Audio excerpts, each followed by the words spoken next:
को गाइड करने का मौका मिले, याद रखिएगा ईमानदारी से गाइड कीजिएगा, अपने बच्चों की तरह गाइड कीजिएगा। किसी के असफल होने पर उसको डिमोटिवेट कभी मत कीजिएगा, एकदम याद रखिएगा। प्रत्यक्ष अप्रत्यक्ष दोनों रूप से, इन्हें उधर चला गया इधर बोल दिए पढ़वेल करता था तो क्या होगा, नहीं, ऐसा कभी मत कीजिएगा। क्योंकि जिस जगह आप जिस चीज के साथ हैं, आने वाले समय में वह जगह और वो चीज आपका साथ छोड़ेगा, तय है, छोड़ेगा, और उस समय आपको फिर वही दिन याद आएगा। एक चीज और, यदि ठंड का मौसम है जनवरी और 2 बजे दोपहर में तापमान अचानक हो गया 40 डिग्री सेल्सियस, आधी आबादी बीमार पड़ जाएगी, मानते हैं? और समय है जुलाई और तापमान हो गया 42 डिग्री सेंटीग्रेड, 1-2% बीमार पड़ेगा। कारण पता है? जब जुलाई रहता है, जून रहता है, इस समय आपका बॉडी धीरे धीरे गर्मी झेल करके कैपेबिलिटी बना लेता है। जरा ध्यान से सुनिए, एक छोटी सी कहानी है।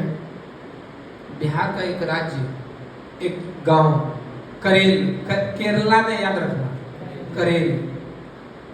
एक अभिषेक झा नाम का लड़का था।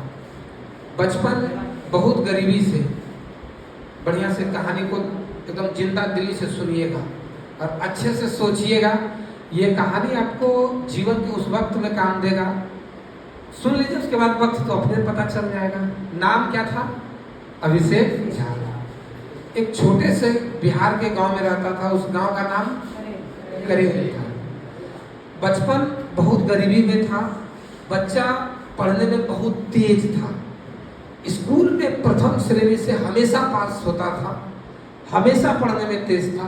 पढ़ते पढ़ते पढ़ते पढ़ते पढ़ते पढ़ते कहीं भी कभी भी उसका रिजल्ट डाउनफॉल में तो गया ही नहीं। Monotonic increasing sequence, strictly monotonic increasing sequence, समझ में आ रहा है? सिर्फ मोनोटोनिक इंक्रीजिंग नहीं, स्ट्रिक्टली मोनोटोनिक इंक्रीजिंग सीक्वेंस, बढ़ता चला गया। और अमेरिका के एक मल्टीनेशनल कंपनी, मल्टीनेशनल होता है जो अलग अलग देशों में जिसकी कंपनी चल रही हो, मल्टीनेशनल कंपनी में उनकी जॉब लगी, बहुत अच्छे पद पर। जो टैलेंटेड आदमी है, आप जान सकते हैं वो काम कितना अच्छा करेगा। आप देख रहे होंगे जो सीबीएसई का बच्चा होता है उसका स्पीच बहुत अच्छा होता है।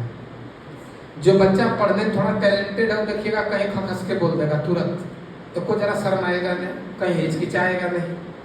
तो जब वो मल्टीनेशनल कंपनी में काम कर रहे थे तो उनका परफॉर्मेंस कैसा होता होगा, सोचिए, बहुत अच्छा होता होगा। शुरू से टॉपर स्टूडेंट रहे थे। कहाँ रह रहे थे आप बताइए तो? करेल गांव था, घर वहां था। अभी वो कहाँ है? अमेरिका में है। उनके 2 पुत्र हुए, एक का नाम लव था, लव, और दूसरे का सार्थक, लव और सार्थक।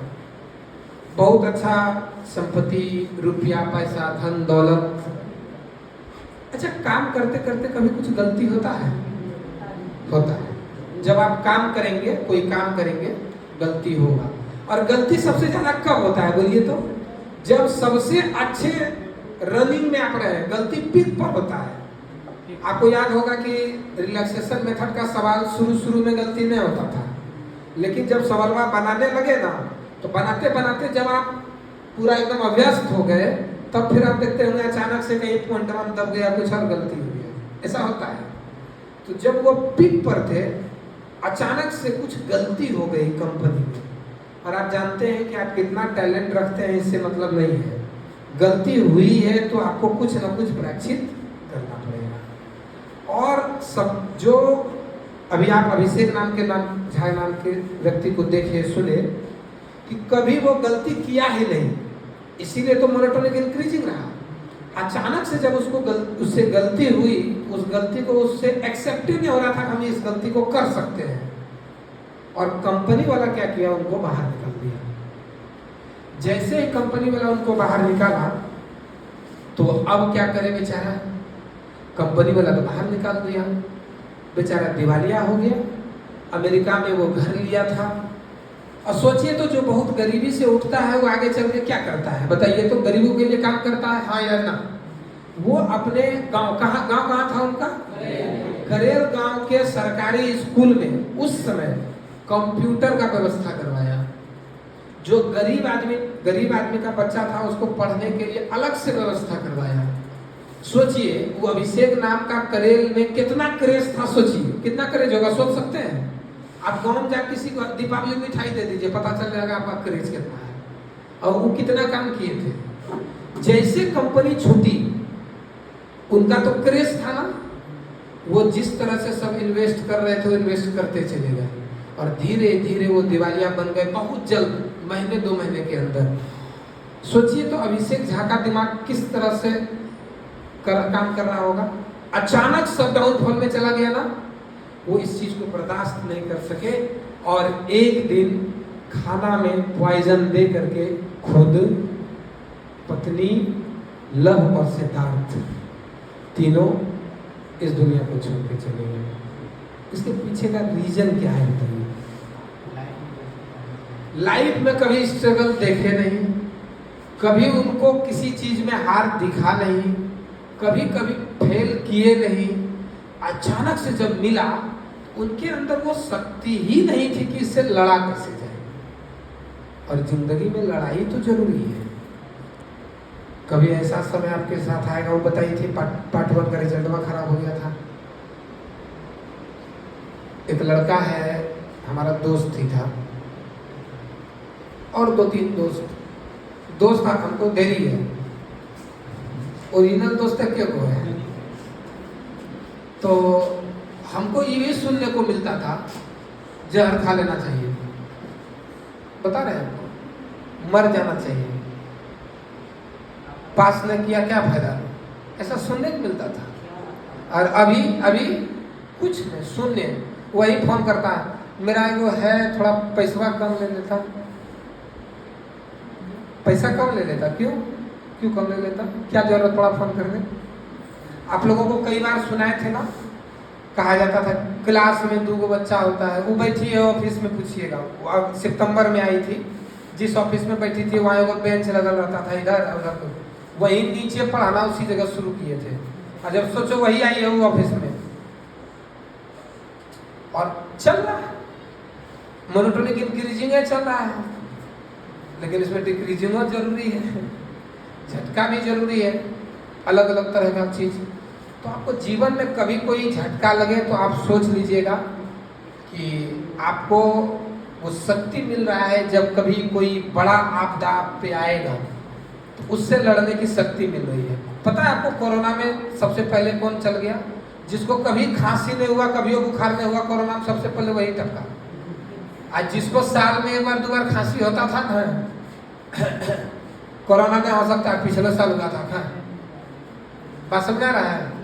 तो आपको अंदर से मजबूत होने के लिए आपको तपना पड़ेगा, और जब आप तप रहे हैं तो उस समय एक काम आप जरूर कीजिएगा, अपने दिमाग को थोड़ा रिलैक्स मोड में रखिएगा।